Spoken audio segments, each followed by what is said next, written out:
Hello again. So far, we've discussed the definition of evaluation and the purposes of evaluation. In this lecture, we looked at the modes of inquiry and evaluation research. In our definition of evaluation, we said that evaluation involves the application of social research methods. Each purpose of evaluation requires different methods to use. So now we turn into the different modes of inquiry or groupings of methods that are best suited for each purpose. Again, this lecture is based on this evaluation textbook by Mark Henry and Jones. Let's start with what are modes of inquiry. Well, modes of inquiry are clusters or functional groupings of methods that have evolved to support people's different natural sense-making capacities, right? We want to make sense of the world, and some methods have evolved for us to do that in an accurate and unbiased way, right? These modes of inquiry have evolved as collections of assisted sense-making techniques to compensate for the limits of just natural sense-making. Even though these assisted sense-making techniques are not perfect, they are designed to minimize the potential bias and inaccuracies in our own observation. It is important to define, what mode of inquiry we will be using, because that will help you determine what data you will need, what resources, what time, what technical expertise you will need. And also, it will let you know if the agency has the capacity to implement the evaluation given its purpose and required mode of inquiry. So there are four main modes of inquiry. The first one is description. The second one is classification. The third one is causal analysis. And the fourth one is values inquiry. Description is the most basic of them all. Description refers to a family of methods commonly used in evaluation to measure, for example, program resources. Just describe what the inputs are, or describe the services delivered, right? What are the activities, how they relate to the outputs, the client demographics, the numbers of clients served, the program context, right? How many people have been served? What is the demographic and economic characteristics of the target population?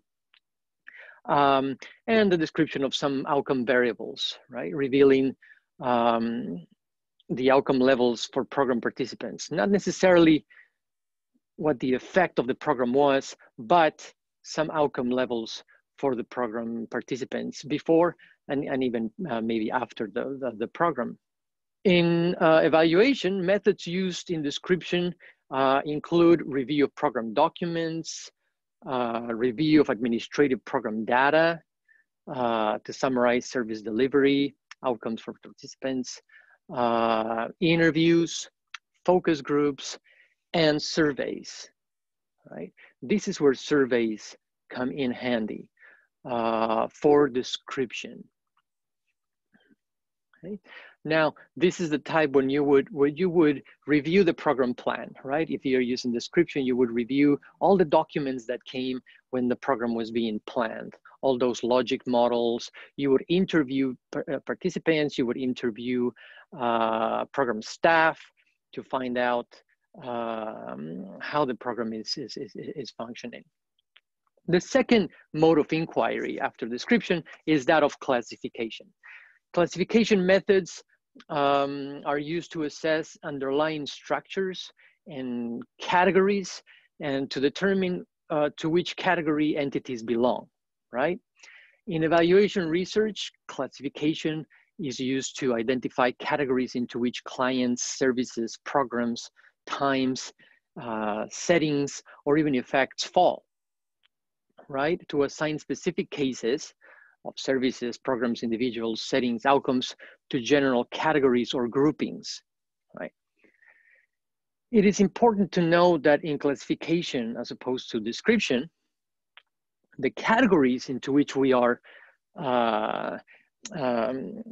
classifying whatever we are classifying reflect a more fundamental level, right? And cannot be directly observed or measured. You have to find them, right? Classification as a mode of inquiry is to look at something and find out if there are common characteristics that allow you to classify these clients, these services, these effects into separate groups, right? Classification is important to know what types of clients match what types of services, what types of effects belong to which programs, etc. So it is a step beyond description, because you have to use inductive methods to look for differences and similarities across observations. Classification methods usually involve case studies, factor analysis, which is a statistical technique, cluster analysis, another statistical technique, and other methods that can aid the researcher find important categories inductively. The third mode of inquiry is causal analysis. And causal analysis refers to a variety of methods used to investigate the causal relationship set in play by a program or policy. In evaluation, causal analysis primarily involves estimating the impact of a program on a valued outcome, right? Causal analysis goes beyond the description of outcomes for participants, because it must rule out explanations other than the program for the observed outcomes, right? Causal analysis requires more complex procedures than that of description. And we talked about this before when we looked at evidence-based practices and clearinghouses. The most widely discussed method is the randomized controlled trial in causal analysis. And that involves controlled assignment of participants into comparison and control groups using statistical techniques, right? Random assignment, basically. Now, there are other methods available, quasi-experimental methods, that can get very close to giving us a true effect of a program, ruling out other explanations, right? But the randomized controlled trial remains like the gold standard of causal analysis, and we will talk about that in a future lecture. The fourth mode of inquiry is that of values inquiry. And values inquiry refers to the methods used to assess the values surrounding a social policy and its effects. And here, the research question is about what are the values that are surrounding the program, right? What is it that we want as a society from a program, right? And the researcher in this case uses systematic techniques that have been developed for unearthing values and for analyzing the assumptions behind them and their limitations. In large part, values inquiry involves measurement of the extent to which various stakeholder groups, including the public, value possible outcomes or attributes of a program or policy. This is a summary of the four modes of inquiry that we've discussed, right? You have in description, the focus is measuring characteristics of clients, services, outputs, outcomes. In classification, the focus is on developing categories and assign cases into these categories. In causal analysis, the focus is on estimating effects of program on an outcome and identifying the mechanisms for those effects. And in values inquiry, the focus is on identifying value positions of stakeholders and the public regarding an outcome or a program. The typical methods in description are performance measurement, observation of programs. In classification is finding taxonomies, program types, cluster analysis. In causal analysis, randomized controlled trials or case studies. And for values inquiry, the typical methods are group deliberations and surveys of public stakeholders. Now, how do you choose the mode of inquiry? Well, the purpose of the evaluation will determine which mode of inquiry is the most appropriate, right? There is no single rule or perfect match, but there are some modes of inquiry that are naturally better equipped for a particular evaluation purposes. For example, when the evaluation purpose is that of assessment of merit and worth, the best method is causal analysis with descriptive analysis of rights and dignity.